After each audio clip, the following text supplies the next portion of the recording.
ஒரே நாடு ஒரே தேர்தல் நடைமுறையை செயல்படுத்துவது சாத்தியம்தான் என்கிறது குடியரசு முன்னாள் தலைவர் ராம்நாத் கோவிந்த் தலைமையிலான உயர்மட்ட குழு.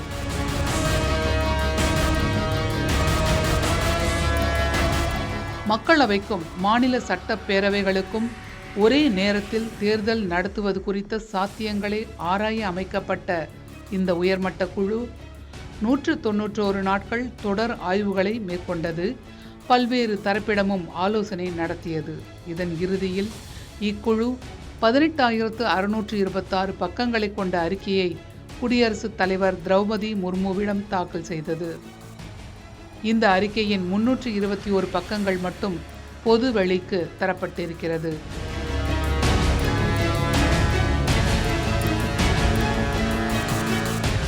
ஒரே நேரத்தில் தேர்தல் நடத்துவதன் மூலம் நாட்டின் வளர்ச்சி மற்றும் சமூக ஒற்றுமை ஊக்குவிக்கப்படும், ஜனநாயகத்தின் அடிப்படை இன்னும் ஆழமாக வேரூன்றும் என்றும், இந்தியா அதுதான் பாரத் என்ற உணர்வு உண்டாகும் என்றும் ராம்நாத் கோவிந்த் தனது அறிக்கையில் குறிப்பிட்டிருக்கிறார்.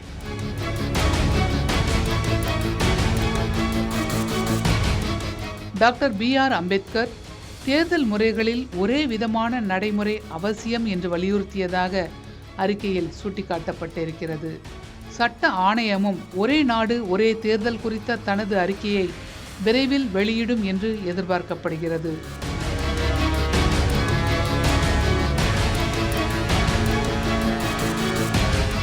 சட்ட ஆணையமும் மக்களவை, மாநில சட்டமன்றங்கள் மற்றும் உள்ளாட்சி அமைப்புகளுக்கு ஒரே நேரத்தில் தேர்தல் நடத்துவதையே பரிந்துரைப்பதாக தகவல்கள் கிடைக்கின்றன.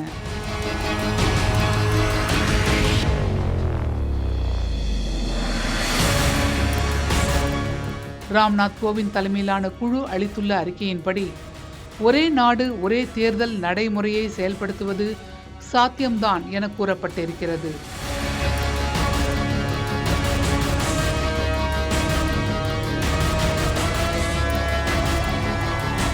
ஒரே நேரத்தில் நாடு முழுவதும் சட்டமன்றங்கள் மற்றும் நாடாளுமன்ற தேர்தலை நடத்துவதற்கு அரசியலமைப்பில் திருத்தங்களை செய்ய பரிந்துரை வழங்கப்பட்டுள்ளது. இதற்காக 18 திருத்தங்களை மேற்கொள்ள வேண்டியிருக்கும் என்றும் இக்குழு கூறியிருக்கிறது. ஒரே நாடு ஒரே தேர்தல் நடைமுறையை கொண்டுவர மக்களவையின் பதவிக்காலம் தொடர்பான அரசியல் சாசன பிரிவு 83 மற்றும் மாநில சட்டமன்றங்களின் பதவிக்காலம் தொடர்பான அரசியல் சாசன பிரிவு 172 ஆகியவற்றில் திருத்தம் செய்ய வேண்டியிருக்கும் என்று உயர்மட்ட குழு கூறியுள்ளது.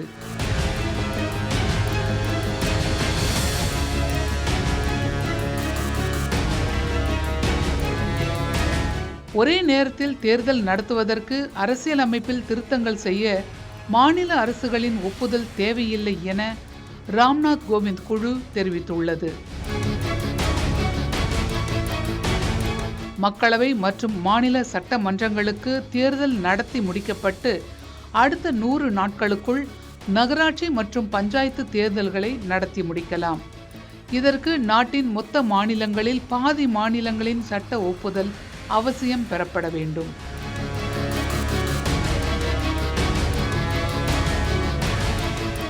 நாடாளுமன்ற தேர்தல், சட்டமன்ற தேர்தல் மற்றும் உள்ளாட்சி தேர்தல் உள்ளிட்டவற்றுக்கு பயன்படுத்தும் வகையில் ஒரே வாக்காளர் அடையாள அட்டையை தயாரிக்க இந்திய தலைமை தேர்தல் ஆணையத்திற்கு பரிந்துரை வழங்கப்பட்டுள்ளது. மக்களவை, மாநில சட்டப்பேரவை, உள்ளாட்சி தேர்தல்களுக்கு பொது வாக்காளர் அடையாள அட்டை தயாரிக்கப்பட வேண்டும். இதற்காக வாக்காளர் பட்டியலை கையாளும் அரசியல் சாசன பிரிவு 325 மாற்றம் செய்யப்பட வேண்டும். இதேபோன்று ஒரே நேரத்தில் தேர்தல் நடத்துவது சாத்தியமானது என்பதோடு பல சாதகங்களை கொண்டது என்கிறார் முன்னாள் தலைமை தேர்தல் ஆணையர் TS கிருஷ்ணமூர்த்தி. ஒரே வாக்குச்சாவடிதான். வாக்கு இயந்திரங்கள், மின்னணு வாக்கு இயந்திரங்கள் அதிகமாக கொண்டு வர வேண்டும். அவர்கள் உள்ளே சென்று வாக்கு செலுத்தும் போது 2 பெட்டிகளில் 2 வாக்கு இயந்திரங்களில் அவர்களுடைய வாக்குரிமையை செலுத்த வேண்டும். இது பெரிய நிர்வாக ரீதியாக பெரிய ப்ராப்ளம் இருக்காது. ஆனால் நிச்சயமாக அதிக வாக்கு இயந்திரங்கள் தேவை. அதே மாதிரி ஓட்டுச்சாவடிகள்ல சில எக்ஸ்ட்ரா அரேஞ்ச்மெண்ட் பண்ணணுங்க. அதாவது போலிங் ஏஜென்ட்னு இருப்பாங்க. ஒவ்வொரு கேண்டிடேட்டுக்கும் அதுக்கு தகுந்தபடி அந்த நம்பர் அதிகமாகும். அவங்களுக்கு இடமெல்லாம் இது பண்ணணும், அரேஞ்ச்மெண்ட் பண்ணணும். பட் சிக்கல் பெரிதா என்று சொல்ல முடியாது. பெரிய அப்ஜெக்ஷன் என்னவென்றால் மாநில உரிமையை அது அஃபெக்ட் பண்ணுமா உள்ளதா என்பதுதான் பெரிய அப்ஜெக்ஷனாக இருக்க முடியும். என்னுடைய கருத்து என்னவென்றால், ஒரிசா எலெக்ஷன் நடக்கிற போது ஒரிசா ரீஜனல் பார்ட்டிக்காரங்க அங்க சிமல்டேனியஸா நடக்கிறது எப்போதும். அவங்க வேற பார்ட்டி எடுக்கிறாங்க, சென்ட்ரல்ல வேற பார்ட்டி எடுக்கிறாங்க. இதே மாதிரி தமிழ்நாட்டையும் டிஎம்கேஓ ஏடிஎம்கே அவங்க பவருக்கு வராங்க, சென்ட்ரல்ல வேற ஒரு கட்சி வராங்க. அதனால மாநில உரிமையை அபகரிக்கும் என்று என்னால் அதை சரியாக எடுத்துக்கொள்ள முடியவில்லை. ஒவ்வொரு ஆண்டும் பல தேர்தல்கள் நடப்பதால் அரசுக்கும் வணிகர்கள், ஊழியர்கள், நீதிமன்றம், கட்சிகள், வேட்பாளர்கள் என சமூகத்தின் ஒவ்வொரு தளத்திலும் பெரும் பொருள் செலவாகிறது என ராம்நாத் கோவிந்த் குழு கூறியுள்ளது. ஒரே நேரத்தில் தேர்தல் நடத்த சட்டபூர்வமான நடைமுறை கட்டமைப்பை உருவாக்க வேண்டும் என்பதும் ராம்நாத் கோவிந்த் தலைமையிலான குழுவின் பரிந்துரையாக இருக்கிறது. இக்கருத்துடன் உடன்படுகிறார் டி.எஸ். கிருஷ்ணமூர்த்தி. பொருளாதார சேவிங்ஸ் இருக்கு, நிறைய வேஸ்ட் ஆஃப் எக்ஸ்பெண்டிச்சர். கட்சிகளுக்கும் செலவு கம்மியாகும், தேர்தல் கமிஷன், அரசு எல்லாத்துக்குமே செலவுகள் கம்மியாகும். ஒரே சமயத்துல பண்ணினாங்கனாக்க அவங்களுடைய மீட்டிங், அவங்க அதர் செலவுகள்லாம் ஒரே மொத்தமாக செலவிடுவாங்க. 5 வருஷத்துக்கு திருப்பி அவங்க அதில் செலவழிக்க வேண்டாம். அதே மாதிரி செலவை தவிர டைம் பாருங்க, இந்த கவர்னன்ஸ் ஆட்சி செய்யும் பொழுது நிறைய இந்த அடிக்கடி தேர்தல் வந்தால் நிச்சயமாக அவருடைய அரசு நடக்கும் அதனுடைய தீர்மானங்கள்லாம் கொஞ்சம் டிலே ஆகும். அது மாடல் கோட் ஆஃப் கான்டாக்ட் ஒவ்வொருத்தரையும் அவங்க என்ஃபோர்ஸ் பண்ணணும். அந்த மாதிரி சில ப்ராப்ளங்கள் எல்லாம் தவிர்க்கலாம். அரசும் டைம் கிடைக்கும் அவங்களுக்கு அவங்களுடைய ஆட்சியை நடத்துவதற்கு. எலெக்ஷன்லயே அவங்க இருக்க வேண்டிய தேவையில்லை. இதை தவிர இந்த கமிட்டி இன்னொன்னு ரெக்கமெண்ட் பண்ணிருக்காங்க, இந்த பார்லிமெண்ட் எலெக்ஷனும் ஸ்டேட் எலெக்ஷன் நடத்தும் பொழுது ஒரு 100 நாள்ல இந்த பஞ்சாயத்து எலெக்ஷனும் கார்பரேஷன் முனிசிபாலிட்டி எலெக்ஷனும் நடத்தணும்னு. அதுவும் ஒரு நல்ல ஐடியா தான். பட் இனிஷியா இதை அமுல்படுத்தும் பொழுது சில சிக்கல்கள் வரத்தான் செய்யும். ஆனால் அது அப்படி ஒன்றும் இன்சர்மவுண்டல், அதாவது அந்த தவிர்க்க முடியாத சிக்கல்கள் சொல்ல முடியாது. இந்த சிக்கல்களை நிச்சயமாக நிவர்த்தி செய்து இந்த தேர்தல் நடத்த முடியும் என்று நம்புகிறேன். ஒரே நாடு ஒரே தேர்தல் என்ற நடைமுறை தங்கள் உரிமைகளை பாதிப்பதாக மாநிலங்கள் கருதலாம் என்று கூறுகிறார் கிருஷ்ணமூர்த்தி. நிச்சயம் மாநிலங்களின் உரிமைகளை பறிப்பதாக இருக்கும் என்கிறார் ஓய்வு பெற்ற தலைமை நீதிபதி கற்பக விநாயகம். அந்த ரிப்போர்ட் படி அவங்க சொல்றாங்க 2029, அதாவது 2029 பொது தேர்தல் நடக்கும் பொழுது எல்லா அசம்பிளிக்கும் சேர்த்து பண்ணலாம்னு சொல்லிருக்காங்க. ஆனா அதனுடைய விளைவு என்னன்னாக்க, அசம்பிளி எலெக்ஷன்ஸ்லாம் சிலதெல்லாம் 5 வருஷம் முடிந்திருக்காது. அவங்களுக்கு 3 வருஷம் 2 வருஷம் அந்த மாதிரி இருக்கும், பாக்கி இருக்கும். அவங்களும் அந்த சமயத்துல எலெக்ஷனுக்கு போகணும். அதுக்காக ஒரு அரசியல் அமைப்பு சட்டத்துல ஒரு மாற்றம் கொண்டு வர வேண்டும் என்று பரிந்துரைத்திருக்கார்கள். இது சில மாநிலங்கள் இத அவங்க ஒத்துக்க மாட்டாங்க. நிச்சயமா அவங்க கோர்ட்டுக்கு போவாங்க. இது கான்ஸ்டிடியூஷனலி பண்ண முடியுமா பண்ண முடியாதான்னு சேலஞ்ச் பண்ணுவாங்க. ஆனால் பொருளாதாரமாகவும் நிர்வாக ரீசனுக்காகவும் நிச்சயமாக ஒரு நாடு ஒரு தேர்தல் நல்லது என்று சொல்லலாம். சில சிக்கல்கள் ஏற்படும். அந்த சிக்கல்களை நிவர்த்தி செய்வதற்கு அவர்கள் சில பரிந்துரைகள் அரசியலமைப்பு சட்டத்தில் மாற்றம் கொண்டு வரும்படி ரெக்கமெண்டேஷன் கொடுத்திருக்காங்க. அதனால இந்த ரெக்கமெண்டேஷன் பண்ணா நிச்சயமாக அதை நடத்த முடியும். பட் ஆனால் மாநிலங்கள் எப்படி எடுத்துக்கொள்கிறார்கள் என்று பார்க்க வேண்டும். அவர்கள் நிச்சயமாக நீதிமன்றங்களை நாடுவார்கள். நிச்சயமாக இதை அவங்க எதிர்ப்பார்கள் என்று நம்புகிறேன். என்னை பொறுத்தவரையில் சாதகங்கள் கிடையாது, சாத்தியமும் கிடையாது. ரெண்டாவது, ஒரே நாடு ஒரே இருக்கிற தேர்தல் முறைகளை கரெக்டாக பண்ணோம்னா எந்த விதமான பிரச்சனையும் இருக்கும். ஒரே நாடு தேர்தல்னா மக்கள் எல்லாரும் ஒத்துக்கிறாங்களா? என்ன ரெஃபரண்டமா? மக்கள் மத்தியில் ஓட்டு போட்டு பண்ணுறதா? இல்லை. ஒரே நாடு ஒரே தேர்தலுங்கிறது ஏதோ இந்தியாவை ஒற்றுமைப்படுத்துறதாக சொல்கிறாங்க. இல்லை, ஏற்கனவே இந்தியாவில் எவ்வளோ மொழிகள் இருக்குது, எவ்வளோ பாரம்பரியம் இருக்குது, எவ்வளோ ஹெரிட்டேஜ் இருக்குது, எவ்வளோ பழக்க வழக்கங்கள் இருக்குது. அத்தனையிலையும் மாறுபடாமல் தானே பண்ணுறாங்க, ஓட்டு போடுறாங்களே. எல்லாரும் சேர்ந்து தானே பிரைம் மினிஸ்டர் தேர்ந்தெடுக்கிறாங்க. எல்லாரும் சேர்ந்து நாட்டில் ஒரு மாநிலத்துக்கு சேர்ந்து தானே கேபினெட் மினிஸ்டர்ஸ் தேர்ந்தெடுக்கிறாங்க, எம்எல்ஏ தேர்ந்தெடுக்கிறாங்க, எம்பிஸ் தேர்ந்தெடுக்கிறாங்க. அந்தந்த தேர்தல் முறைகளை மாற்றக்கூடிய நிலைமை சாத்தியக்கூறுகள் இப்போ இல்லை. அதனால் என்னை பொறுத்தவரையில் ஒரே தேர்தல் சாத்தியம் மட்டும் இல்லாமல் சாதகமும் இல்லை. சுதந்திரத்திற்கு பின் நாட்டின் முதல் பொது தேர்தல் 1952ஆம் ஆண்டு நடத்தப்பட்டது. அப்போது முதல் 1967 வரை மக்களவைக்கும் மாநில சட்டமன்றங்களுக்கும் ஒரே நேரத்தில்தான் தேர்தல் நடத்தப்பட்டு வந்தது. அதன் பிறகு ஆட்சி கலைப்புகள், ஆட்சி கவிழ்ப்புகள் போன்ற காரணங்களால் மாநில சட்டமன்றங்களுக்கான தேர்தல் தனியாக நடத்தப்பட வேண்டிய நிலை உருவானது.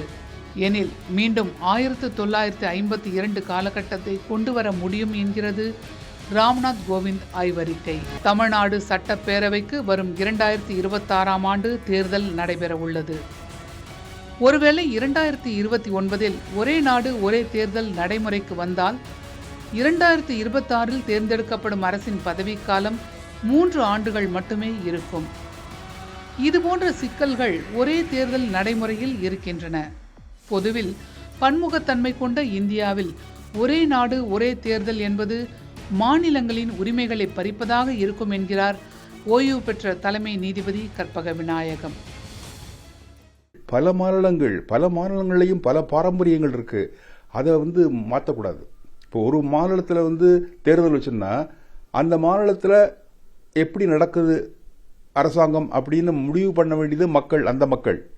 அதை ஒரே நாடு ஒரே தேர்தல் வைக்க முடியாது. ஒரு பார்லிமெண்ட்டுக்கு பண்றீங்கன்னா இந்த பார்லிமெண்ட்டுக்கு பிரைம் மினிஸ்டர் யார் வரணும், அதே மாதிரி ஒரு மாநிலத்துக்கு யாரு சீஃப் மினிஸ்டர் வரணும், அந்த கான்செப்டே வேற. அதனால மாநிலத்துக்கு வேற தேர்தல், மத்திய அரசாங்கத்துக்கு ஒரு தேர்தல் இருந்தால் தான் அது ஒழுங்காக இருக்கும், இந்த பாரம்பரியம் கெடாமல் இருக்கும். ஆகையினால என்னை பொறுத்தவரையில் ஒரே நாடு ஒரே தேர்தல்ங்கிறது சாத்தியமா அப்படிங்கிறத விட அது சரியான பாதையா அப்படிங்கிறது தெரியல.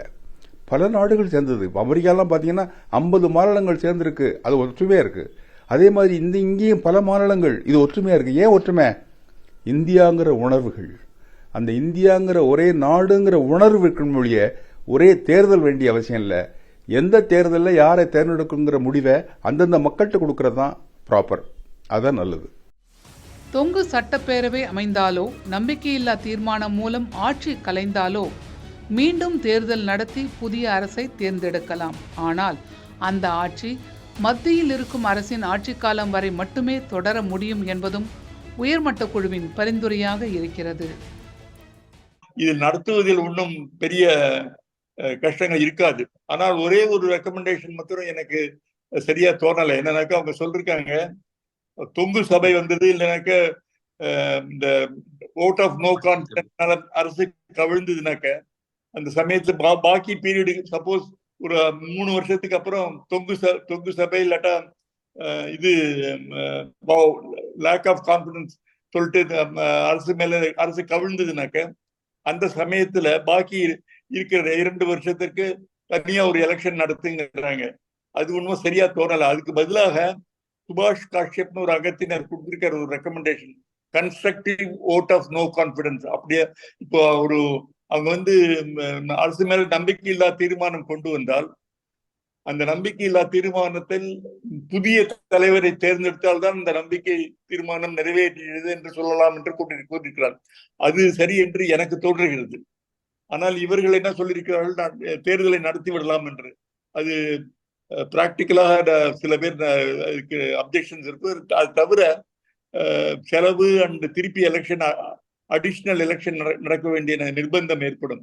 அதனால் என்னுடைய பரிந்துரை என்னவென்றால், சுபாஷ் காஷ்யப் அங்கத்தினர் சொன்னபடி constructive vote of no confidence, நம்பிக்கையில்லா தீர்மானம் கொண்டு வரும்பொழுது அந்த கட்சி யார் புதிய தலைவர் என்று சொன்னால்தான் அந்த நம்பிக்கையில்லா தீர்மானம் நடந்தது என்று சொல்ல முடியும். அப்பொழுதுதான் அது முற்றிலும் சரி என்று சொல்ல முடியும் என்று அவர்கள் சொல்லியிருக்கிறார். அந்த மாதிரி மாற்றம் கொண்டு வந்தால் நிச்சயமாக இன்னும் உங்களுக்கு இந்த சிமல்டேனியஸ் எலெக்ஷன் ஒரே சமயத்தில் நடத்துறது கஷ்டமில்லாமல் நடக்கும் என்று நான் நம்புகிறேன். ஒரே நேரத்தில் தேர்தல் என்பதை சாத்தியமா என்று யோசிப்பதை விட சாதகமில்லை என்று சொல்வதே பொருத்தம் என்கிறார் கற்பக விநாயகம். மாநிலங்களவை உறுப்பினர்கள் யார் திறனா? மாநிலங்கள உறுப்பினர்கள் யாரால் தேர்ந்தெடுக்கப்படுகிறது? எந்தெந்த மாநிலத்தில் இவ்வளவு எம்எல்ஏஸ் இருக்காங்க அப்படின்னா அவங்க தேர்ந்தெடுக்கிறது தான். அதனால எம்எல்ஏஸை முதல்ல செலக்ட் பண்ணிட்டு அதுக்கப்புறம் தான் செலக்ட் பண்ணணும். அதனால மாநிலங்களுடைய உரிமைகள் பாதிக்கப்படாமல் இருக்கணும்னா அப்பதான் மாநிலங்களுடைய நிலைமையும் சரியான தேர்தலாக இருக்கும். ஆகையினால தனித்தனி தேர்தலாக இருக்கணும். ஒரே நாடு ஒரே தேர்தல் என்ற நடைமுறையின் சாத்தியங்கள் குறித்து ஆராய அமைக்கப்பட்ட உயர்மட்ட குழு தென்னாப்பிரிக்கா, Sweden, Belgium, Germany, Japan, Indonesia, Philippines ஆகிய நாடுகளின் தேர்தல் முறைகளை ஆய்வு செய்துள்ளது. இந்த நாடுகளில் நடத்தப்படும் தேர்தல்களில் உள்ள நடைமுறைகள், வெளிப்படைத்தன்மை போன்றவை ஆராயப்பட்டிருக்கின்றன.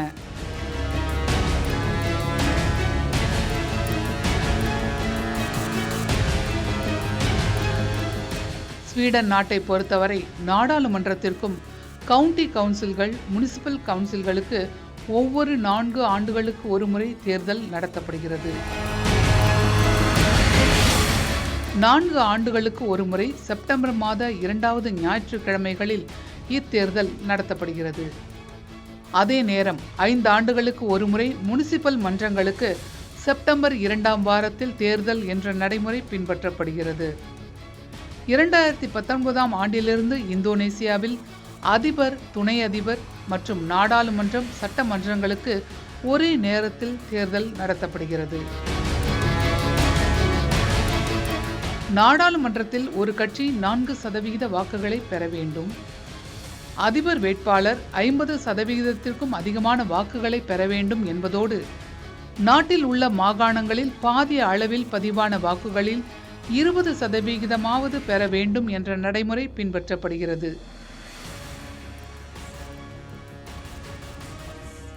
அதிபர், துணை அதிபர், நாடாளுமன்ற உறுப்பினர், மாநில சட்டமன்றங்கள் மற்றும் நகராட்சி இடங்களுக்கு கடந்த பிப்ரவரி 14ஆம் தேதி இந்தோனேசியாவில் ஒரே நேரத்தில் தேர்தல் நடத்தப்பட்டுள்ளதாக ராம்நாத் கோவிந்த் தலைமையிலான உயர்மட்ட குழுவின் அறிக்கையில் தெரிவிக்கப்பட்டுள்ளது.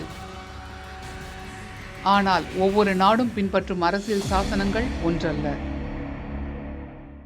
இப்போ அமெரிக்கா எடுத்துங்க. அமெரிக்கால லெஜிஸ்லேச்சர், பார்லிமெண்ட் வந்து ஹவுஸ் ஆஃப் ரெப்ரசன்டேட்டிவ், செனட்லாம் இருக்கு. இந்த house of representative time fixed tenure தான், 2 வருஷம் தான் அவங்களுக்கு. அதே மாதிரி பிரசிடென்ட் வந்து 4 வருஷம் இருக்கு. அதை மாற்றவே முடியாது. அது அரசியல் அமைப்பு சட்டத்திலேயே போட்டிருக்காங்க. அது வந்து ஓட் ஆஃப் நோ கான்ஃபிடன்ஸ் அதெல்லாம் ஒன்றும் கிடையாது. அவங்க 2 வருஷம் ஃபுல்லாக தான் இருப்பாங்க. அதே மாதிரி அதிபரும் 4 வருஷம் ஃபுல்லா இருப்பாங்க. அது மாற்ற முடியாது. அதனால அந்த மாதிரி அவங்க பண்ணும்பொழுது இந்த ஒரே சமயம் ஒரே தேர்தல் வந்து ஈஸியா அவங்க பண்ண முடியும், அமல்படுத்த முடியும்.